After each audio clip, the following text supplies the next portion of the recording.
A couple of days ago I made a video talking about Snegurochka and what I think of her kit. I was not impressed, but all the same she is a 4-star, so I maxed her and took her for a spin to see what she can do. This was an almost 3-hour stream that you can watch here if you want. This is the summary of my experience. I tried to use her as my only vanguard so we don't dilute the result, and I played IS-4 specifically because I feel like IS-4 is the only IS where DP is a really important resource. Even when I play with 4-stars where I need to deploy more operators, if I go into IS-5 or something, I don't get rushed much, so I don't care about DP that much. As for the Snegurochka experience, what was a big surprise to me is that she was actually really difficult to use and get value out of. Because her skill 1 takes so many attacks to charge, she is very ineffective against trash mobs.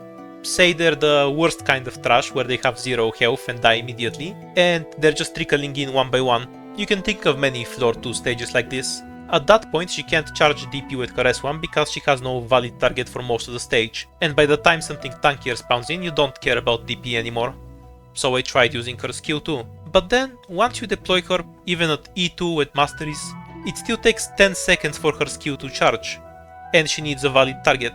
If I deployed her on the wrong lane, or too forward she could get shot, so it was very difficult to make use of her. With Ines or Cantabile, they can go invisible, so if you have a caster on the mob that's very dangerous, you can still use Ines and Cantabile to get DP out of them, but you can't do that with Snegurochka. The biggest problem I have relative to Myrtle is that I have to wait for enemies to actually spawn in and go to a position where I can hit them. If they're safe enemies to hit, but they are covered by some other ranged enemy, I can't use her there because she'll die very easily, so I run into those sorts of problems a lot. I even got the golden chalice and got about 70 SPD from it, and with that extra 70 SPD she generates about 20 DP per skill, which is slightly more than the average DP generation of Myrtle. With no SP buffs, 20 DP per skill equals about 0.5 DP per second, while Myrtle is about 0.46. Even though on paper she generated more DP than Myrtle, in practice that's not what I experienced.